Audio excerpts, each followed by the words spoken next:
Hola, muy buenas tardes para todos. Hoy es viernes 11 de diciembre, son las 3 de la tarde en Colombia. Reciban una cordial bienvenida desde la Corporación Cultural Pretexto, un espacio que se dedica al fomento de prácticas artísticas y culturales en la ciudad de Pasto. El proyecto Fuera de lo Común es un ciclo de conferencias y exposiciones virtuales a artistas visuales de reconocida trayectoria que residen fuera del departamento de Nariño. Entonces, este proyecto se realiza gracias al apoyo de la Gobernación de Nariño, la convocatoria Cultura en Casa y la Universidad de Nariño como egresados del Departamento de Artes, a quienes tendemos un fraterno saludo. Para el día de hoy contamos con la presencia del artista Edgar Insuasti y la artista entrevistadora Ana Calle, a quienes agradecemos su importante participación, pues sin ellos no sería posible este evento. Entonces aquí está Edgar, él nació en Pasto, es artista egresado de la Universidad de Nariño, especializado en estética y teoría del arte contemporáneo en la Universidad Autónoma de Barcelona y la Fundación Joan Miró, magíster en estudios de cine y audiovisual contemporáneos por la Universidad Pompeu Fabra de Barcelona, ciudad en la que vive y trabaja y donde también es coordinador del Laboratorio de Creación Audiovisual del Centro Penitenciario de Joves. Acá tenemos la presencia de Ana Calle, artista plástica egresada de la Universidad Nacional. Su trabajo gira en torno a la producción textil, el paisaje, el cuerpo, procesos de arte en colectivo. Busca a través de la producción artística generar experiencias sensibles, así como también despertar reflexiones sobre el territorio y la comunidad. Ha sido ganadora de diversos estímulos que le han permitido expandir sus procesos creativos, además de su obra plástica. Es creadora y directora de Tejedoras del Sol, un emprendimiento colectivo que busca fortalecer los procesos productivos alrededor del textil en diversas comunidades campesinas e indígenas del departamento de Nariño. Por el carácter de la presentación, le solicitamos a las personas que siguen esta transmisión en Facebook Live dejar sus preguntas en la barra de comentarios para ser leídas al final de la entrevista. De esta manera cedo la palabra a Ana Calle y bienvenidos. Bueno, hola, buenas tardes. Es un gusto enorme ser parte de esta serie de entrevistas a los artistas egresados de la Universidad de Nariño que están residiendo en el exterior. Esta tarde tenemos el gusto de contar con el maestro Edgar Insuasti, que en estos momentos se encuentra en Barcelona. Buenas tardes, ¿cómo estás? Hola, buenas tardes, buenas noches acá. Muy bien, gracias. Bueno, qué gusto poder contar contigo esta tarde. Bueno, empezamos entonces con la pregunta con la que debemos empezar y es, bueno, ¿qué te motivó a ser artista? ¿Cómo empezó tu vínculo con este maravilloso arte? Bueno, que realmente que a uno lo motiven para ser artista, no sé exactamente si puede ser así, ¿no? Creo que es una cuestión de que te toca, ¿no? Te tocó y es así. A mí, yo tengo recuerdos muy bonitos de la infancia, de una época en que yo era como muy inquieto de construir cosas, me gustaba, recuerdo que estaba haciendo un carro escalera cuando tenía como 5 o 6 años, nunca lo terminé, entonces lo armaba, lo desarmaba, me gustaba esto y tal vez por eso mi padre vio en algún momento que a mí me gustaban estas cosas y él era profesor, mi padre era profesor de estética del San Juan Bosco, de un colegio, y entre las cosas que les hacía hacer a sus alumnos era pintar cuadritos, ¿no? Entonces pintaban cuadros pequeños y tal, y cuando vio que a mí me gustaban estas cosas, empezó a traerlos, algunos, ¿no? Los que estaban más feos o dañados y esto. Y entonces me los pintaba de blanco y yo ahí empecé a coger unas témperas, imagínate, con témperas, empezar a experimentar lo que era pintar. Y me acuerdo que pinté un par de cuadros y descubrí un secreto que tenía mi padre. Mi padre tenía unos óleos guardados, porque mi padre había pintado antes de casarse. Había pintado, luego dejó de hacerlo, pero tenía unos óleos en un tarrito de cola granulada, rojo, me acuerdo. Y cuando yo descubro estos tubitos, yo había escuchado eso del óleo y decía, bueno, ¿esto qué será, no? Y los empiezo a mezclar con agua, ¿no? Entonces aquello era un pastelarro horroroso, que la tela era una cosa que fue mi primera experiencia con la pintura fue terrible, fue traumática casi. Luego mi padre se dio cuenta que él le había robado sus óleos, no se enfadó mucho, pero empezó a enseñarme a templar una tela, vio que me gustaba, ¿no? Y me enseñó a templar una tela, me regaló unos óleos, me explicó que aquello era con aceite, que con agua no funcionaba. Y empecé a pintar poco a poco. Cuando tenía 8 o 9 años, estaba haciendo cuadritos y tal, y me matricularon a la Escuela de Artes Populares, creo que se llamaba, que todavía estaba el maestro Pompeyo. Y sí, y era muy bonito, para mí era muy bonito salir del colegio y ir a la escuela. Yo ya estaba metido en ello, a mí me encantaba, me fascinaba. Yo veía cómo en la calle, ¿no? Nosotros vivíamos en Miraflores, en una plazoleta de la segunda etapa, y yo desde la ventana veía la plazoleta y veía a mis amigos jugar. Los veía jugando, yo también salía a jugar, pero no tanto como ellos, y me quedaba dentro, yo los veía mientras pintaba. Entonces yo estaba emocionado con aquello, estaba descubriendo lo que era, y me gustaba mucho. Había una cosa que me gustaba muchísimo, la recuerdo. Me gustaba mucho que yo a veces volvía de las clases en la escuela de artes con las manos negras del carboncillo, porque nos hacían dibujar al carbón, ¿no? Una cosa maravillosa. Y volvías, claro, con las manos metidas en los bolsillos del frío, y eso de los bolsillos negros del carbón, ¿no? Esta cosa me encantaba. A mi madre seguramente no tanto, ¿no? Pero a mí me encantaba, ¿no? Quiero decir que mi relación inicialmente fue como muy directa, muy orgánica con el pintar, ¿no? Empecé a pintar y ya no me lo quitó nadie. Yo sabía lo que quería hacer, yo quería pintar y dibujar, ¿no? Luego estuve un mes, estuve enfermo de algo, de una neumonía o no sé, algo de los pulmones era, y estuve un mes enfermo en cama, y me acuerdo que me dediqué a dibujar. Claro, no podía pintar, me dediqué a dibujar en unos cuadernos, y de esos cuadernos no tengo nada, pero fue una época en que fui descubriendo y rápidamente me metí a pintar. Cuando ya mi padre me había enseñado a templar telas, yo templaba y pintaba. La pintura fue mi primera conexión. Sí, sí. Bueno, qué maravilloso contar con ese apoyo de la familia, ¿no? Y con ese vínculo desde chiquitico. Y entonces cuando saliste del colegio, de la secundaria, decidiste ingresar a la universidad. ¿O cómo empezó tu formación académica en el mundo de las artes? Sí, verás que fue curioso porque yo recuerdo una anécdota infantil un poco arrogante de mi parte, así, ¿no? De decir, pues yo voy a estudiar artes. Y yo me acuerdo que me fui a conocer la Facultad de Artes. En aquel entonces estaba en el centro de la ciudad, no estaba abajo en Toro Bajo. Entonces era más bonita la casa, quiero decir, ¿no? Se hacían las clases ahí. Y yo me acuerdo que fui de niño a la Facultad de Artes y yo dije, yo aquí voy a entrar, ¿no? O sea, en mi ingenuidad, esa era mi idea, ¿no? Yo lo tenía muy, muy, muy marcado, pero me tocó ir al ejército. Wow. Me tocó ir al ejército. O sea, yo me gradué del cole, hice una exposición en el cole, en la biblioteca del Colegio Ciudad de Pasto, y hay una anécdota que me gusta mucho comentarla porque es muy curioso y dice mucho de para dónde van a ir las cosas, ¿no? Y es que yo recuerdo que como ya hacía cuadros desde pequeñito, hice una pequeña colección de cuadros, lo propuse en el cole, bueno, me dejaron exponer en la biblioteca, y yo le ponía unos nombres a los cuadros, que es que yo los leo ahora seguramente y ni yo los entiendo. O sea, yo buscaba en el diccionario, buscaba la cosa más complicada, lo más complejo del mundo para explicar algo que seguramente era libertad, ¿no? Paz, amor, ¿no? Algo muy sencillo. Yo buscaba unos títulos complicadísimos, ¿no? Y aquello me gustaba porque los profesores se quedaban mirando, ¿no? Y me preguntaban, pero esto qué realmente, este chico parece que lee mucho, ¿no? Como que lee, y yo, no, es que, no, quiero ponerle emoción a mis cuadros, y cosas de niño, ¿no? Y cuando me toca irme al ejército, yo ya había hecho el examen para ingresar a la universidad y no hubo manera, me guardaron el cupo y entré a la Facultad de Artes a estudiar. Hay una cosa que con el tiempo, y debemos ser honestos, ¿no? Y a mí me gusta ser honesto. Yo creo que hay que reconocer cuando uno se equivoca.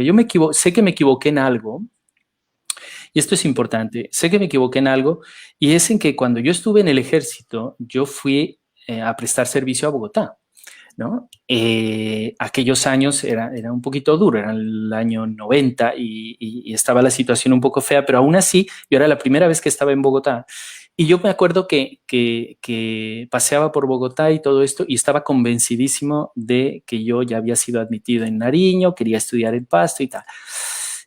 Y este es el momento, bueno, ahora no, pero con el tiempo me di cuenta que debía haberme preocupado un poco más y quedarme en Bogotá estudiando. No sé cómo no se me ocurrió, tampoco hubo la oportunidad de que algún profesor, quizá, ¿no? Alguien me hubiese dicho, no, pero ¿por qué? Quédate en Bogotá, tú ya pintas de hace tiempo, ya estás en esto, métete, aprenderás más, la nacional, vete a estudiar por allá, no sé qué. Y a mí nadie me lo dijo esto, ¿no? Entonces yo de alguna forma lamenté esto porque cuando yo salí de la Facultad de Artes, contentísimo, pues porque al final uno se adapta a lo local y a lo que tiene. Yo salí, pero con muchas ganas de saber. Yo sentía que lo que había estudiado me faltaba mucho. Yo notaba un vacío muy grande y con un aspecto especialmente, y es que toda la historia del arte la veías en libros, ¿no? O sea, si lo más que había podido hacer era ver en Bogotá algo de Botero o un Picasso que logré ver, eso era muchísimo para mí. Y en Pasto no veía nada. Entonces yo lo veía todo en los libros y esto me parecía una fantasía, me parecía una ilusión. Y por eso decidí que de la forma que fuese me iba a ir. Bueno, me iba a venir, ¿no? Me iba a ir fuera. Y me vine a continuar mi formación un poco con esa idea. Wow. Bueno, y de tu estadía en la academia acá en la Universidad de Nariño, ¿tienes algún recuerdo grato, algún maestro que te haya inspirado, alguna clase importante que destaques de esta Sí. educación que nos quieras contar? Sí, claro que sí, claro que sí. A ver, verás que hay una anécdota también muy bonita que es con el maestro Osvaldo Granda, gran persona, gran amigo y gran profesor también. Y a él lo conoció, él se conocía con mi padre anteriormente, porque mi padre era huaquero. También, aparte de ser profesor, sacaba huacas y entierros y estas cosas, ¿no? De esa arqueología ilegal, ¿no? De alguna forma. Y entonces alguna vez encontró algo, ¿no? Nunca encontró mayor cosa, pero alguna vez encontró alguna cosa y había encontrado un muñeco de piedra, muy bonito, ¿no? Un muñeco de unos 50 centímetros considerable. Entonces mi padre no sabía qué hacer con ello y por contactos habló con el maestro Granda y para que él lo ubicara en algún sitio y creo que él se lo llevó, ¿no? Entonces el maestro Granda vino a mi casa en algún momento y seguramente yo era un niño y lo conocí. Con los años, cuando yo estaba en la Facultad de Artes, el maestro Granda, yo le comenté que yo pintaba, aparte de lo que nos enseñaban ahí, que yo ya estaba haciendo cosas y que si podía venir a mi taller, a mi casa. Mi padre y el maestro Granda vino y cuando vio lo que yo estaba haciendo me dijo, no, esto hay que exponerlo, esto hay que exponerlo, esto hay que sacarlo de aquí. Yo estaba en una habitación pequeñita por allá atrás, pues cuando uno, este estudiante tiene lo que puede, ¿no? Y en aquel entonces tenía una habitación pequeñita por ahí atrás y él me dijo, vamos al Banco de la República, vamos a sacar esto, me apadrinó, como quien dice.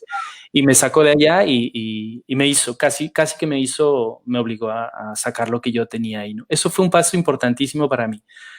Y empecé a exponer. Tengo el grato recuerdo del maestro Granda y también ha habido personas bastante importantes, ¿no? El maestro Bussi, que en paz descanse, era una persona muy cercana, era muy amigo de enseñarnos y tal. El maestro Morillo, hay varias personas de las que tengo muy gratos recuerdos, ¿no? De la Facultad de Artes, pero de ellos especialmente. Orlando Morillo conservo una amistad muy bonita y creo que es una persona bastante importante para la parte académica de la Facultad de Artes. Vale. Bueno, cuéntanos un poco, ya nos dijiste brevemente como esta intención de querer conocer el mundo, ¿no? Ver las obras con tus propios ojos, que es maravilloso. Cuéntanos cómo surgió la intención de de irte a otro país? ¿Cuál fue el motivo? ¿Cuál fue el primer vínculo con el otro lugar? ¿Si fue académico? ¿Cómo empezó este movimiento migratorio en ti? Como que vamos de anécdotas, te cuento también. Y estaba en el último año y estábamos haciendo una salida, no me acuerdo cómo se llamaba, una práctica, y nos íbamos a Tumaco con el maestro Álvaro Urbano, que en aquel entonces era el decano de la Facultad de Artes, y yo era muy cercano con él, ¿no? Y entonces estábamos en 10º semestre. Y él me dijo, bueno, Edgar, ¿y tú cuando acabes esto, qué vas a hacer, no? Entonces yo le dije, profe, yo me quiero ir. Me dijo, ¿te vas a Bogotá? Le dije, no, para irme a Bogotá me quedo aquí en Pasto.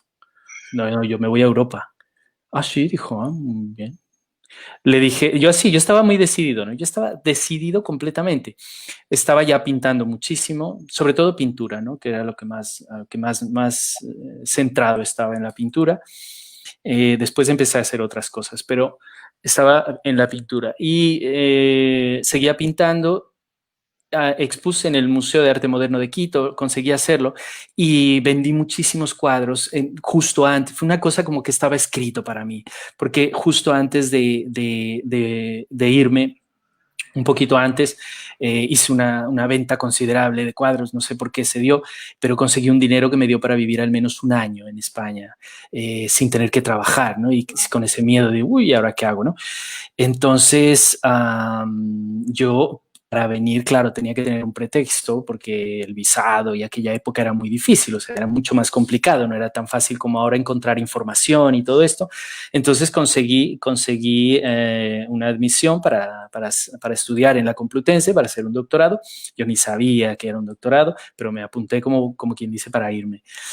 Y sí, bueno, me vine a España y era el año 97, finales de 97, otoño, y a Madrid. Y estuve viviendo 7 años en Madrid. La experiencia fue fantástica por el conocimiento de directo, ¿no? La primera vez que entré al Museo del Prado no se me olvidará. O sea, esa sensación de decir, ostras, esto era lo que me estaban enseñando. O sea, no tenía nada que ver con las láminas. Empezabas a entender esta idea del aura, ¿no? De que realmente vibra lo que está ahí. Y entonces te empiezas a plantear realmente que dónde estaba el aprendizaje y empiezas a pasear. En aquella época, me acuerdo, aquellos años, cuando eras estudiante de artes en Madrid o en España, tenías acceso gratuito a los museos en aquel entonces. Ahora ya no sé si es así, creo que no. Pero tenías acceso gratuito, entonces yo me iba a pasear, imagínate, los domingos a veces me iba a pasear al Prado, a pasear, no iba a ver nada, iba a pasear los domingos. Me daba ese lujo, ¿no? De ir a pasear o simplemente de ir a sentarte 2-3 horas frente a los maestros, ¿no? Y ver cómo lo hacían, ¿no? Intentar entender qué es lo que hacían, ¿no? Qué es lo que te estaban contando ahí. Para mí eso fue fundamental. Fue fundamental. Y a la par estaba el otro museo fantástico, porque yo vivía a 2 manzanas del Museo Reina Sofía, y el Reina Sofía es un museo enorme, fantástico, que en aquella época, yo en aquella época pude vivir unas exposiciones increíbles, ya de arte contemporáneo. El Museo Reina Sofía abarca el siglo XX, entonces ya se mueve en otra línea menos clásica que el Prado, y lo que se podía ver ahí, que también tenía entrada gratuita, a mí me formó, ¿no? Empecé a ver otras cosas, a ver lo que era el mundo, ¿no? Lo que yo no había podido ver allá en la facultad, ¿no? Lo que había visto en libros, si acaso, ¿no? Porque tampoco el acceso a internet era tan fácil, no era como hoy poderlo ver todo, ¿no? Era más difícil, era como muy regional, ¿no? Estábamos muy cerrados ahí. Y al ver todo esto, yo, ¿cómo se dice? Aluciné, ¿no? Aluciné en todo. Y esta fue mi formación. Para mí fue fantástico los primeros años. Y ya que vamos de anécdotas, mira, una cosa muy curiosa que me pasó y que marca y muestra cómo posiblemente lo que te digo, o sea, está ahí porque toca, porque me tocó, porque es así. Mira lo que me pasó. Yo, pasado un año, claro, yo estaba estudiando, pero tenía que sobrevivir, tenía que hacer algo, tenía que trabajar, tenía que buscarme la vida. Y buscando anuncios para poder trabajar y todo esto, encontré un anuncio que decía, se necesita profesor de pintura con la boca para personas tetraplégicas. Y yo dije, wow, esto es lo mío, porque a mí estas cosas siempre me han atraído, ¿no? Y dije, wow, me fui a por ello. Y resulta que eran personas que vivían en un centro de atención a minusválidos y que la señora era una señora que le gustaba pintar con la boca. Y estuvimos como un año o dos trabajando esto, ¿no? Fue mi primer trabajo, fue muy bonito, porque ellos dijeron que lo que les gustaba hacer era visitar museos y que querían irse por Europa a visitar museos y que si yo los acompañaría.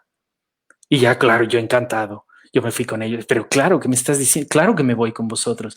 Y empezamos a viajar a las pinacotecas de toda Europa, Rusia, o sea, empezamos a irnos por allá. Yo no llevaba dinero sino para las postales a mi familia y amigos y poco más.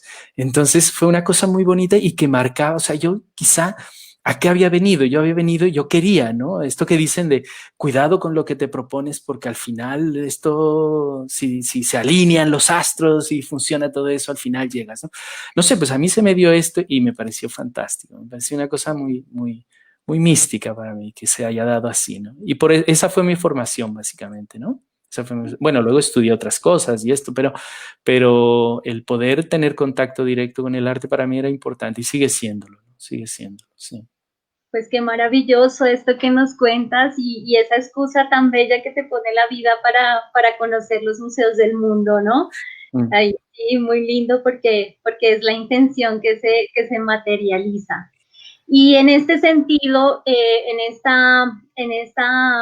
este gran regalo que te ha dado la vida de conocer el arte contemporáneo, ¿cómo este influenció en tu carrera? Porque digamos que tú tienes mucha experimentación en lo pictórico, ¿no? Con diferentes técnicas, diferentes materiales. Entonces, cuéntanos un poco sobre esa experimentación que realizas en tu obra plástica. Verás, Ana, para mí es muy importante el proceso, o sea, la cocinilla, el trabajar. En algún momento siempre he pensado que lo único que nos queda a nosotros como artistas, como creadores, es el momento de la creación, la cocina, lo que hacemos en el taller, que es un sitio tan íntimo y tan personal, ¿no? Para mí el proceso es muy importante. Entonces, para mí experimentar era una cosa que la traía desde hacía mucho tiempo. Imagínate, usar el olo con agua, ¿no? O sea, por no ir más lejos, o sea, esta cuestión tan bonita. En la universidad me interesé mucho por el grabado en metal, me interesé por muchas cosas y mira, todo esto que estamos viendo es parte de un proceso de las últimas cosas que estoy haciendo, que son resultados de experimentaciones pictóricas, porque por ejemplo esto no está hecho añadiendo, sino quitando, ¿no?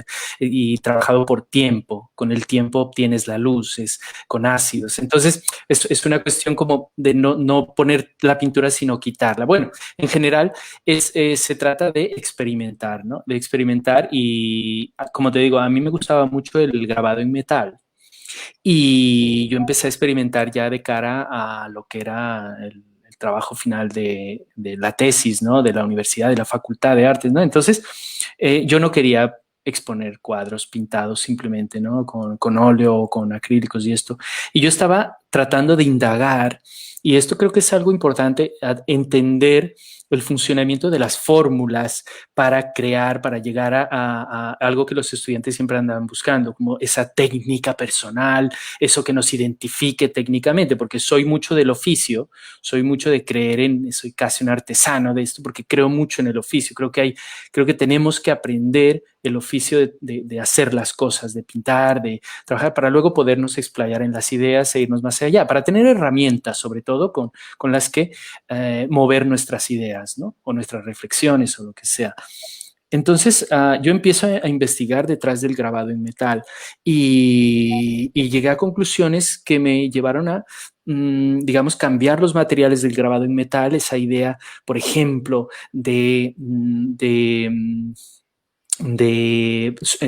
¿cómo se dice esto? Resguardar una parte, ¿no? Meter al ácido, entonces donde hay ese resguardo, el ácido no muerde y todas estas cosas yo la empecé a transformar y empecé a transformar, a trabajar con barro, empecé a trabajar con agua misma para aislar y fueron surgiendo cosas como muy bonitas y muy mías, muy propias, ¿no? Y esta es técnica, me ha perseguido siempre, pero no se ha quedado ahí. Yo la he seguido transformando, ¿no? He pasado por muchos procesos, todo esto que me sirvió de la facultad y lo he ido transformando. Y por ejemplo, esto que estás poniendo ahora es producto de ello también, porque lamentablemente yo como habrás notado, quizá no tengo mucha imagen subida a internet, pero de estos procesos existen momentos muy bonitos en que son trabajados con barro, ¿sabes? O sea, es pintado o aislado con barro, el trabajo se hace con barro, lo hago con cloro, lo hago con un montón de elementos que me permiten a mí disfrutar de ello. Y disfruto muchísimo, pero todo viene de esto que te cuento, del principio de entender cómo llegar a una técnica personal a través de una técnica común, como era el grabado, ¿no? Yo soy mucho de los procesos, soy mucho del experimentar y buscar y encontrar en mi taller, ¿no? Sí, sí. Bueno, sí, me encanta, así como veo toda la obra y esos resultados que no pueden ser tan controlados, ¿no? Sino que se deja un poco también a la expresión misma del material, al tiempo, al dar la obra, ¿no? Y eso es ya como, bueno, un gesto que ya puede ser muy tuyo, ¿no? Cuéntanos un poco si de pronto tienes alguna obra en particular con la que tengas gran afecto, algo que siempre quisiste hacer y lo lograste, si hay algo que tú tengas en tu producción creativa que digas, uy, esto es una cosa muy mía, que la quiero mucho, pues, no sé, si hay algo por ahí. Siento decirte que no. Yo amo todo lo que hago. Okay. Pero bueno, hay cosas que he destruido porque son horrorosas, ¿no? Pero precisamente las he destruido porque amo mucho mi trabajo y lo respeto, respeto lo que consigo. Entonces, para mí todas las piezas son importantes, son muy importantes. Ahora bien, hay una cosa que incluso la mencionaste un poquito antes y es hasta qué punto, de alguna forma, hay una implicación de algo más allá de esta experimentación técnica y la idea del gesto. Es muy importante para mí en esos procesos incluir el tiempo de cocción de las cosas, pero también como relacionarlo de alguna forma con la realidad. Es decir, te planteo un ejemplo. La pieza que estabas pasando anteriormente es una de las últimas cosas que estoy haciendo y está relacionada con el trabajo que hago yo en la prisión, con los jóvenes. Yo trabajo en esta prisión. Entonces, estas piezas que están acá, son pequeños fotogramas de un vídeo que grabé alrededor de toda la prisión, de muros hacia afuera, digamos. La prisión está ubicada en una montaña muy bonita y afuera es idílico el paisaje. Exactamente, este vídeo es idílico. Si quieres, vemos un poquito y te comento algo. Tiene audio, ¿eh? Ponle el audio.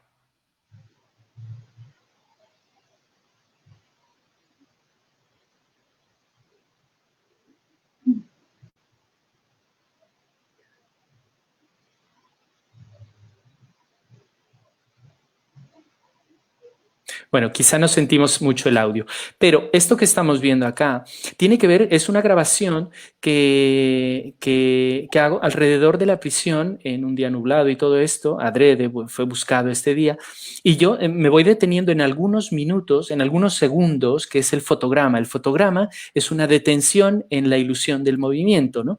Entonces, la idea del fuera de campo, que es esta pieza, es cómo de alguna forma estoy relacionando estas pequeñas detenciones con el espacio interior de la prisión, porque ellos están detenidos, ¿no? De alguna forma. Entonces, el hecho de transcribir a pintura, además utilizando una técnica de quitarle para mí esto tiene mucho sentido cómo hago el cuadro, ¿no? De quitarle a la tela. De hecho, la primera imagen que mostraste era un detalle de cómo se ve aquello sin pintura, porque en realidad no hay pintura, estoy quitándole todo, ¿no? Esa idea de que la prisión es un lugar muy dramático, es un lugar horrible en el que lo pierdes casi todo, ¿no? Entonces, el paisaje exterior se convierte en una especie de fuera de campo de la propia vida de las personas que están dentro. Para mí esto es como una metáfora que relaciona el espacio exterior con el espacio del encierro mismo de la prisión. Exacto, estos son los fotogramas que utilicé para traspasar a la obra. Quiero decir que yo pinto, pero para mí es muy importante, mucho, la implicación sensorial que puede tener con lo que estoy intentando transmitir, ¿no? Y la utilizo como una metáfora. O sea, pinto en ese sentido. De hecho, muchas veces las telas están extendidas en el taller y están esperando ahí porque sé que están madurando. Están madurando para mí, están esperando ahí estas telas. Yo las tengo muchas veces en el suelo. Afortunadamente tengo un taller bastante amplio y en el suelo están extendidas y me están esperando. Y ahí pasa el tiempo hasta que me encuentro de nuevo con ellas. Esto lo sabrás bastante bien tú seguramente también, cómo relacionarnos más románticamente, más o menos, podríamos decir así, con el material y con lo que estamos haciendo, ¿no? Para mí es una metáfora y no es solamente pintar, hay algo detrás y desde hace mucho tiempo casi todas mis obras tienen esto detrás, ¿no? Hay una obra muy bonita, lamentablemente, como te digo, soy un descuido en esto, lo voy a cambiar. No he subido a internet muchas cosas, ¿no? Y mi página está desactualizada totalmente. Hay una pieza que a mí me gusta mucho, ahora que volviendo a la pregunta, quizá me estoy alargando, pero volviendo a la pregunta, de esa pieza especial, hay una pieza que hice cuando llegué aquí a España, cuando vivía en Madrid. Yo vivía en un ático, en el último piso, y tenía una terraza. Entonces eso fue una suerte enorme, ¿no? O ya estaba destinado, ¿no? Y en esta terraza se nos ocurrió con una artista, Paloma Solas, una artista española, se nos ocurrió hacer una pieza que se llamaba Últimas Mariposas Muertas. Y tenía que ver, y es algo especial que la guardo con cariño, esta pieza en una caja, porque tenía que ver con la idea de emigrar. Y era lo que yo acababa de hacer. Yo, digamos que estaba en esta idea de a dónde voy, qué voy a hacer, ¿no? ¿Qué estoy haciendo? Volveré algún día, no sé, ¿no? Este tipo de cosas, ¿no?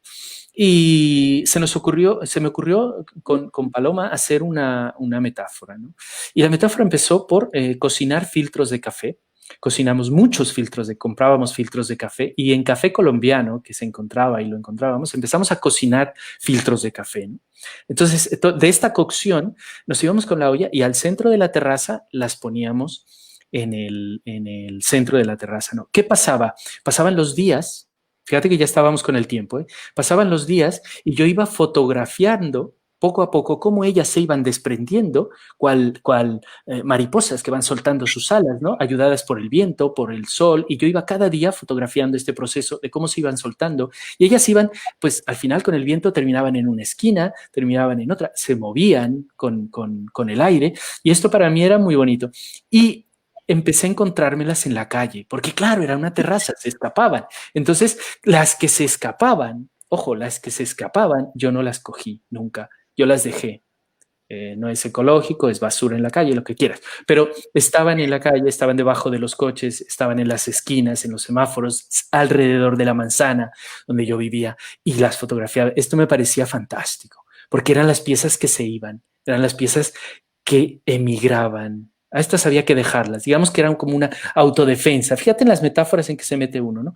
Y las que estaban arriba, que después de 2 meses, que era el límite que me había impuesto yo, después de 2 meses, las que se quedaron y que no se fueron, con ellas hicimos un gran insectario y las pusimos con alfiler, tal cual mariposas muertas, en un insectario como de 4 metros por 3, gigantesco, y lo expusimos en el Instituto Iberoamericano de Finlandia. Esto fue una cosa muy, muy bonita para mí y es una pieza que se me ha quedado.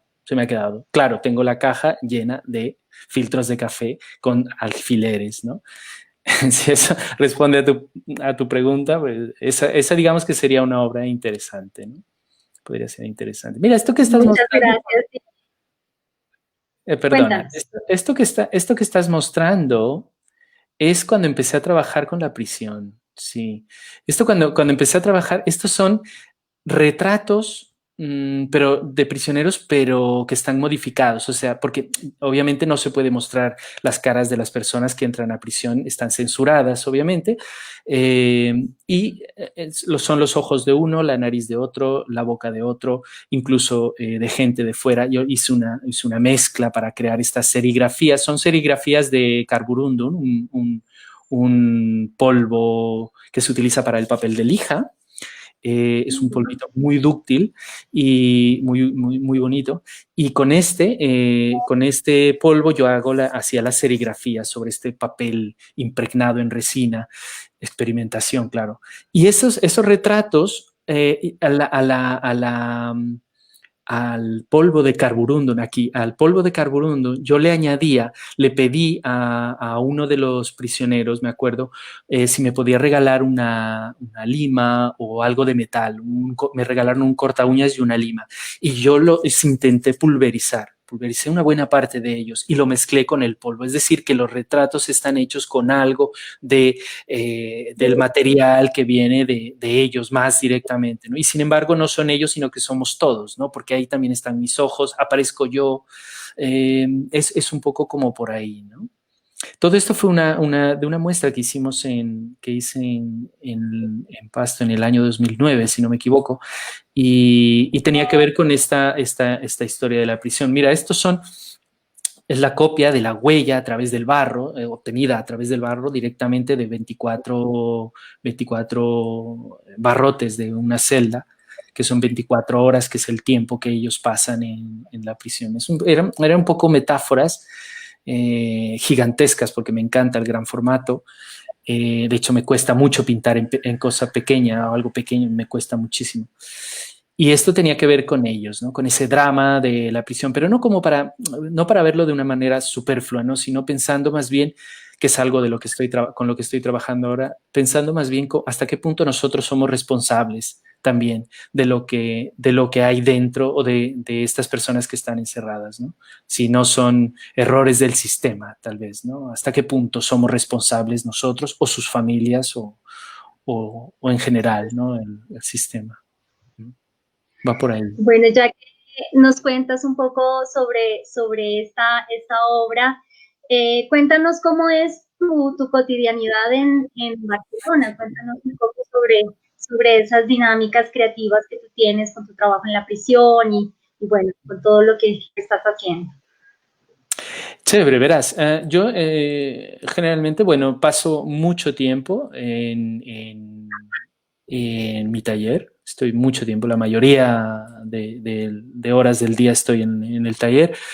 Y el tiempo que paso en la prisión, desarrolló un proyecto que es el Laboratorio de Creación Audiovisual, que lo llamamos así porque intentábamos experimentar cómo a través del cine, utilizando el cine, podíamos de alguna forma mitigar un poco el drama que hay dentro de la prisión. Es decir, aquí en España, especialmente en Cataluña, está bastante bien organizado, es un poquito puntera en sistemas de tratamiento de prisioneros con arte. O sea, de hecho existe una figura de una persona artista que trabaja con ellos, ¿no? Que trabajamos con ellos.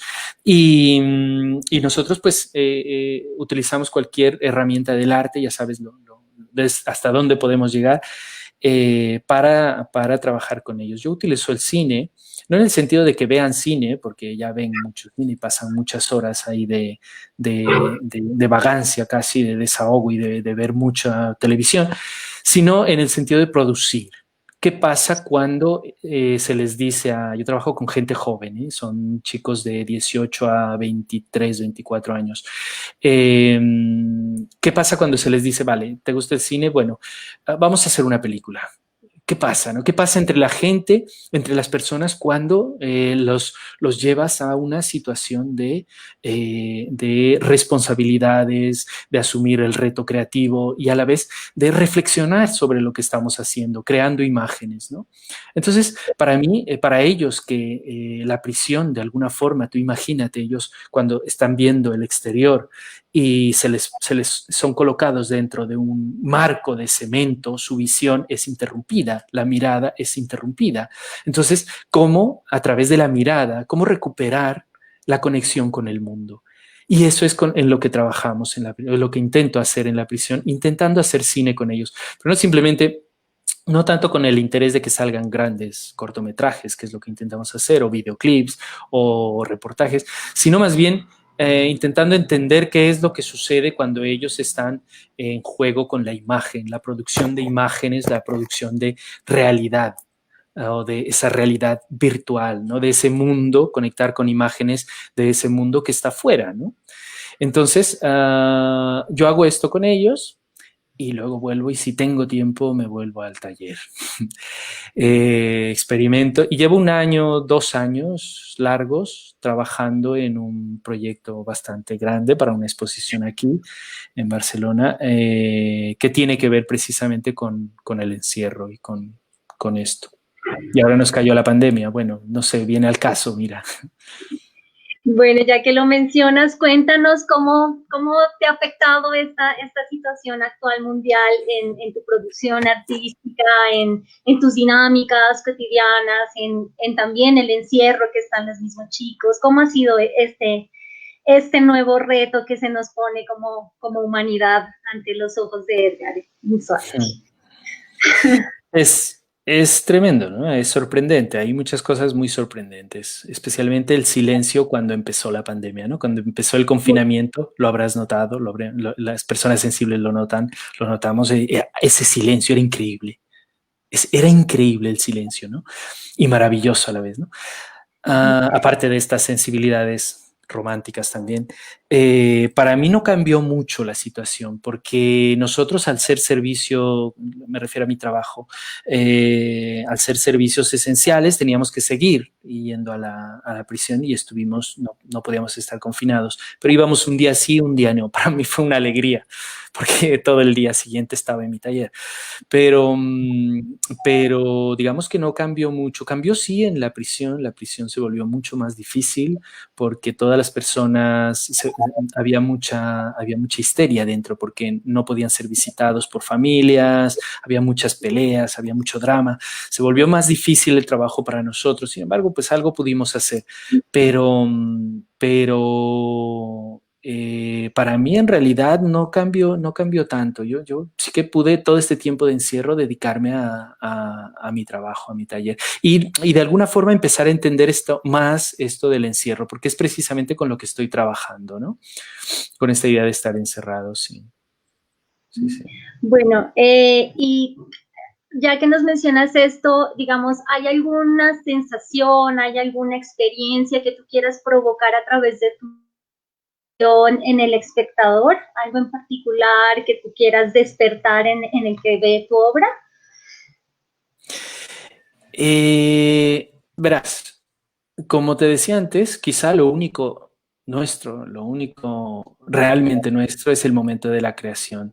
Y en el momento de construir piezas, todo aquello es controlado, es mío. En el momento en que aquello sale de tu estudio, ya no es tuyo, ¿no? Y debemos respetar eso. Entonces, hay infinitas reacciones como infinitas personas, ¿no? O sea, hay tanta gente en el mundo que tantas miradas son infinitas interpretaciones. Todas ellas son válidas, maravillosamente válidas. Es muy interesante cuando la gente reacciona con tus trabajos, ¿no? Es muy bonito.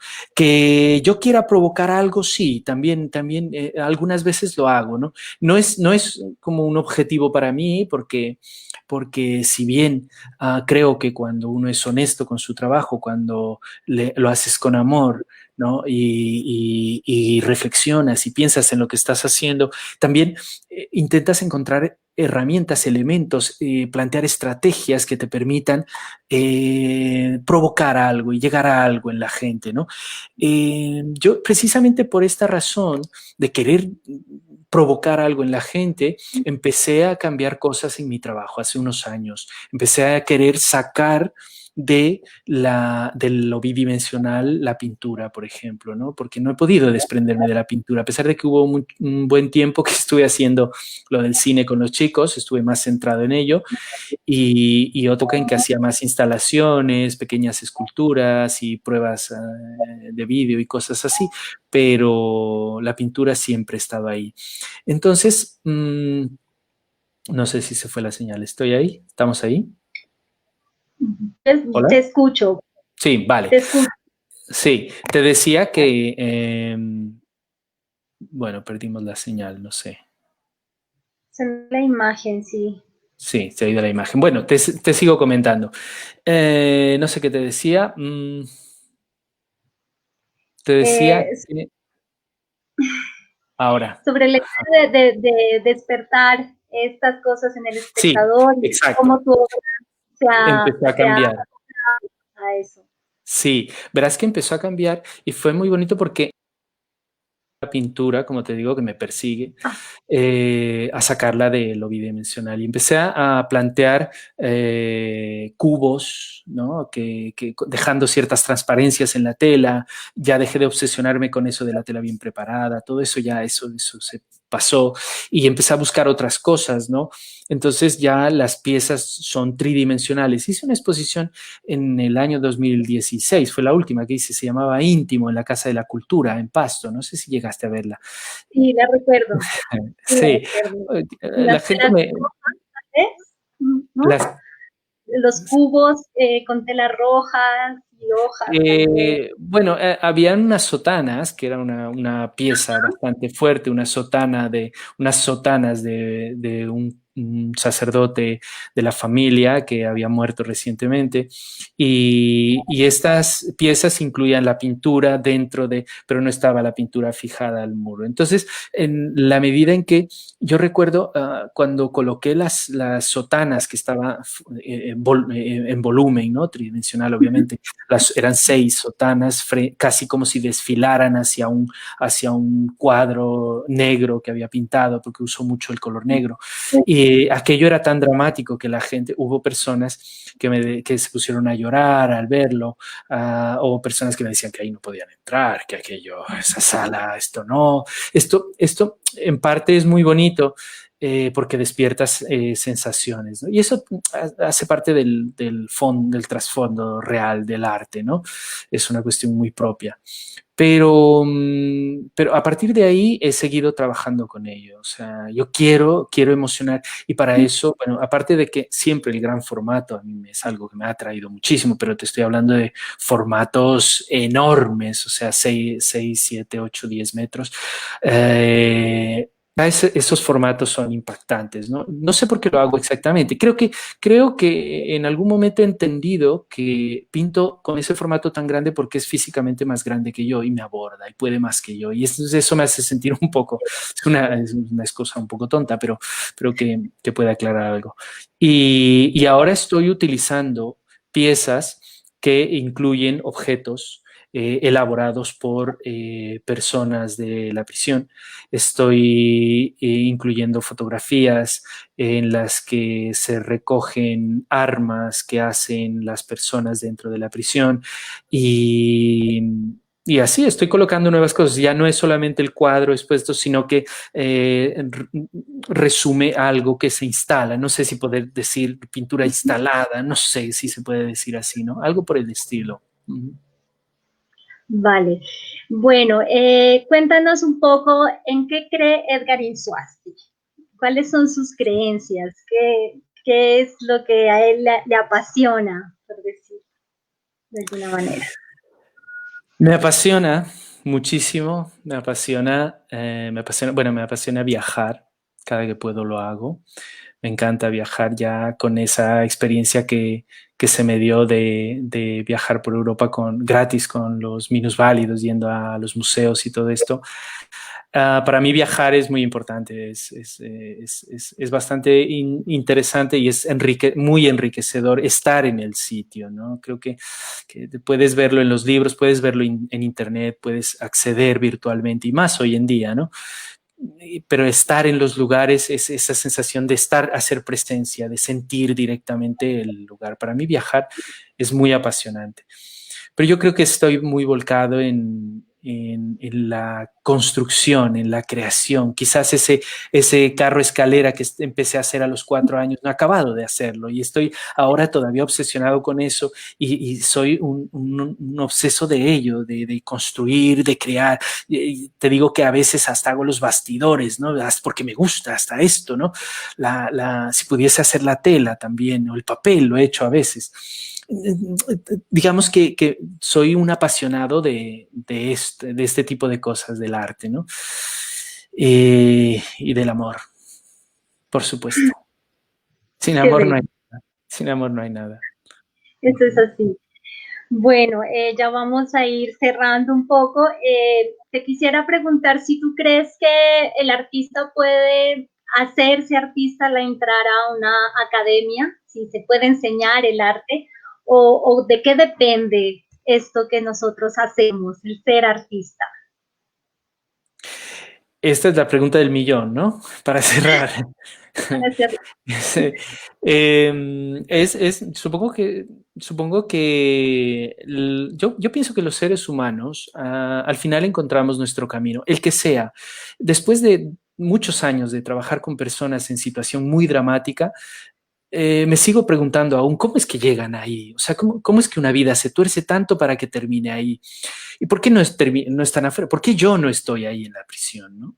Y yo pienso que siempre estamos como cumpliendo alguna función. En ese sentido, digamos que yo nací pintor, me tocó pintar, hacer arte, tengo este interés, como cualquier otro tiene el interés de hacer zapatos o de cocinar o todo esto, y fui a perfeccionarlo, fui a aprender a la academia. Yo creo que se puede hacer, hoy en día más todavía, esto está plagado, está plagado de gente haciendo cosas, de haciendo arte. Digamos que se ha difuminado esta idea académica de que el arte lo tienes que ir a aprender. Ya no tanto es así, ¿no? Sino la gente se dedica a ello, hay muchos que se dedican a ello sin haber pasado por una academia, ¿no? Quizá creo que no es necesario pasar por la academia para ser artista. Necesariamente una facultad de artes no. Puedes pasar por una academia de filosofía, de psicología, de antropología, de lo que sea, y puedes igualmente ser artista.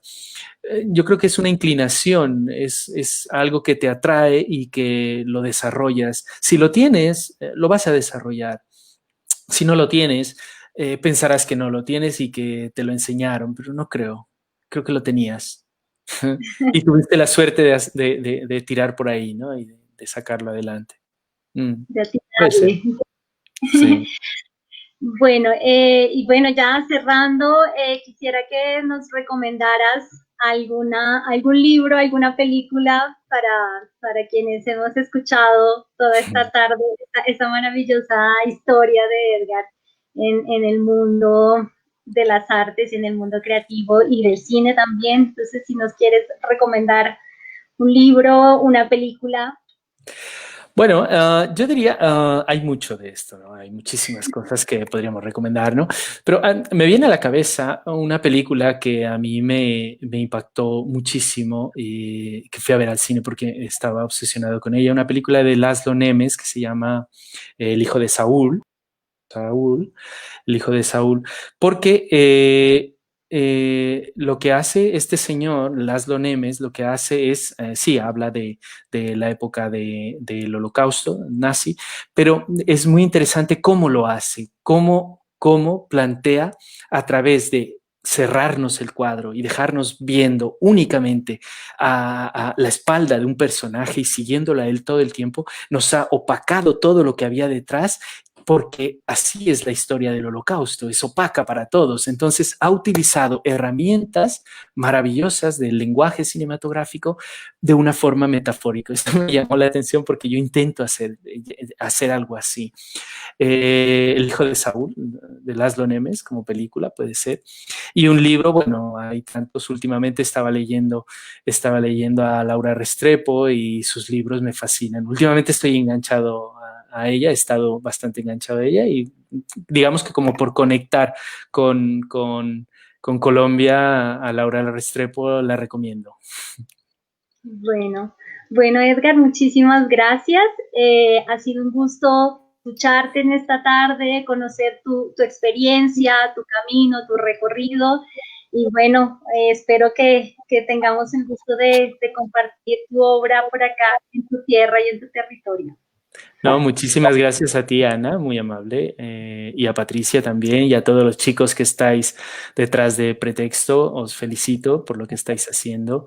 Gracias a Adrián también por montar, creo que es Adrián Montenegro quien monta las exposiciones. Pues os felicito y os agradezco mucho el espacio y por invitarme. Muchas gracias. Un placer, Gracias, de verdad. Edgar. Gracias, qué gusto poder haber estado aquí contigo. Fue una charla muy grata, bastante tranquila, tuvo mucha acogida. Hay muchas personas que dejaron comentarios para ti, están muy contentos de poder verte otra vez. Yo creo que esa es una de las grandes ventajas de la virtualidad, poder acercarnos un poquito y que la distancia no sea un impedimento para un reencuentro. Gracias por tu tiempo, por tu disposición. Realmente estamos muy conmovidos y muy honrados también de que puedas formar parte de este ciclo de entrevistas. Ya para concluir, como último momento, quisiera compartirles para que veamos juntos cómo quedó montada tu exposición y si tú gustas, nos des ahí un recorrido por este espacio que hemos creado para ti. Esta es la sala y bueno, da apertura en el mes de diciembre, como nos mencionabas antes. El montaje y el diseño está a cargo de Adrián Montenegro, que es también la otra persona que se encarga del montaje, ¿no? De coordinar proyectos en Pretexto.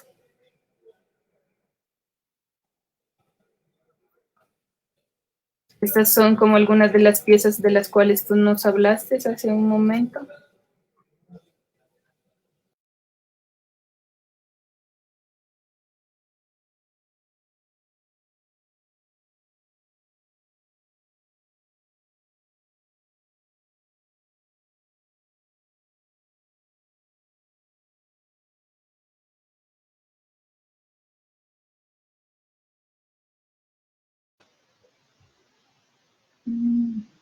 Puedes activar el micrófono, Edgar, que no te estamos escuchando. Ahora. Sí, qué pena, yo hablando solo. Bien, les decía que esta pieza fuera de campo, los cuadros que veíamos al comienzo son fotogramas, son 10 piezas, aproximadamente de 1,90 por 1,40. Lo que se ve están pintadas por decoloración, como os decía antes, no están añadiendo, sino quitando, utilizando el tiempo como herramienta, el tiempo de exposición a un ácido como herramienta. Y el vídeo que veíamos al fondo, la disposición es correcta, le agradezco a Adrián que lo ha montado muy bien. El vídeo está extraído el audio original del paisaje idílico de los alrededores de la prisión de los jóvenes, que está en una montaña, como les decía, y está superpuesto el audio del interior de la prisión, de conversaciones de ellos, se puede escuchar varios lenguajes y todo esto. En principio, como exposición, es un vídeo que está constantemente pasando. Este es un fragmento del vídeo. Y a veces, si uno se detiene, ahí lo pudisteis ver, hay unos pequeños momentos que aparecen en rojo, son fotogramas que indican cada uno de los cuadros que están pintados o despintados, digamos. Y Y cuando se escucha, hay una cuestión muy bonita que es cuando se escucha esos audios de adentro, o por lo menos me pasa a mí, quizá porque vivo la experiencia de estar dentro de la prisión también, cuando se escucha esos audios con lo que hay en el paisaje afuera, se siente una melancolía tremenda, tremenda. Como una añoranza, quizá nos pasa a muchos ahora con esto del encierro, una añoranza de estar fuera, de estar libres. Ahora que sabemos un poquito, salvando las diferencias, de lo que es el estar encerrados, ¿no? Imagínate lo que debe ser la prisión, es horrible. De eso va la pieza, fuera de campo va de eso. Vale. Muchas gracias. Muy bien, ha quedado muy bonita, ¿eh? Está muy bien. Gracias. Gracias por montarlo, ¿eh? Sí, es también como una forma de dar homenaje a tu trabajo. Qué Muchas gusto gracias. estar en Pretexto. Muchas gracias. Muy amables. Bueno, ya para concluir y dar por terminada esta sesión, los invitamos el día de mañana, sábado, de la hora de la tarde, 3 de la tarde, vamos a estar con el artista Homero Aguilar. Él sería la última persona con la que cerraríamos este ciclo. Y gracias por estar presentes en esta transmisión. Si ustedes no se encuentran aquí, nada de lo que estamos haciendo tiene objetivo, ¿no? Una razón. Gracias, Edgar. Gracias, Ana. Que tengan Gracias a vosotros. un abrazo fuerte para todos. Un abrazo para ustedes. Muchas gracias. Gracias. Chao. Adiós. Adiós.